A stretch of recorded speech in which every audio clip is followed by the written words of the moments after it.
Hello, Sylvain for team.physics.on, and today we are talking about the Imitation Game. You know, this movie about Alan Turing, when in time of war was hired to break the code of Enigma. German machine that was used to encode secret messages, so the Allies couldn't guess what the Nazis' plans were.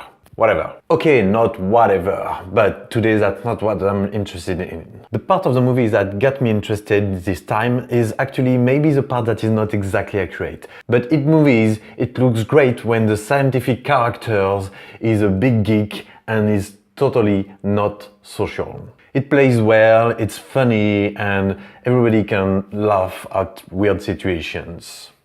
So was Alan Turing really this way? I don't know. But I know one person that was actually a little bit this way. Yes, back in the day I was a developer coding in C++ all day long, and I really didn't like to talk to people. And in this movie it's actually the same with this Alan Turing character.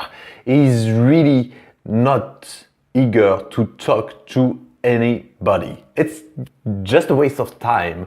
Because what he's building is too complicated to explain to others, to waste time just explaining things that they wouldn't get anyway. So why bother? And on top of that, honestly, most people just don't make sense. They just behave erratically without any logic whatsoever. It's crazy! So what here? Are technical people really lacking social ability? Is it that in this world you get the social gene or the technical one? Not really. It's the way we look at things and the fact that we, humans, are emotional creatures. So most of the time we act a little bit with our brain and a lot with our heart and guts. Because that's the way we are biologically built. We don't act based on logic. We act based on experience, on personal experience. So all our behavior depends on our culture, on the environment we grew in, on all the experience that we've gone through in our past up to today. Which means we all have very different expectations of what is normal behavior. Now, people that have to solve technical problems all day long live immersed in this world when they have to solve mathematical problems, physics, or algorithmy, or those kind of things. And for that, they put their brain in this place where everything has to make sense, has to have some logic, everything has to have a reason and an explanation. Now, good luck making this work with humans. And that's exactly what happened in this movie. Alan Turing is working with a team of scientists, and they are bright enough to understand what he's doing, but he doesn't want to waste time trying to explain them things, and he's not trying to fit in with them, and then they hate him and it's awful.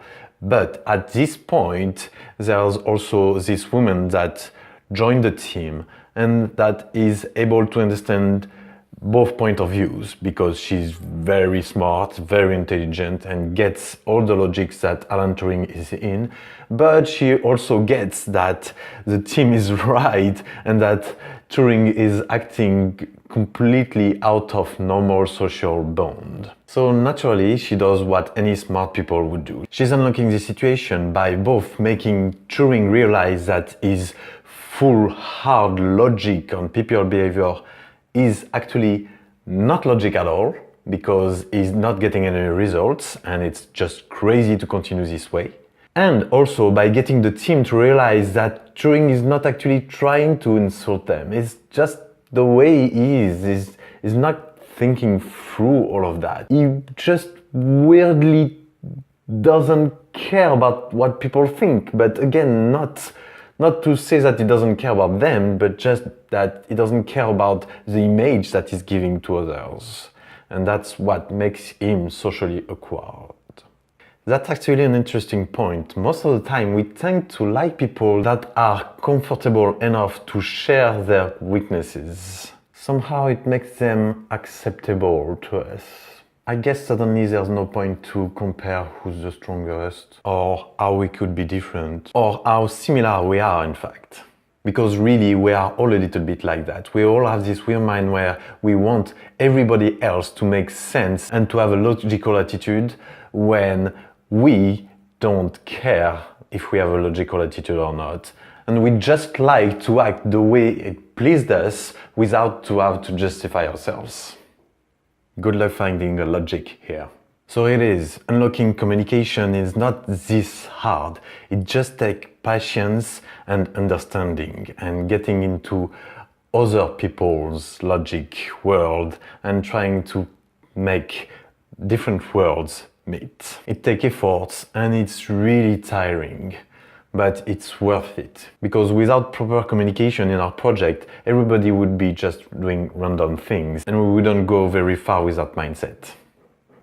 In very short, we tend to make way too many assumptions about what is clear and what is not in our projects, in our team, in our business, in our lives. So that's something that we have to fight against on a daily basis. On those good words, hope to see you next time.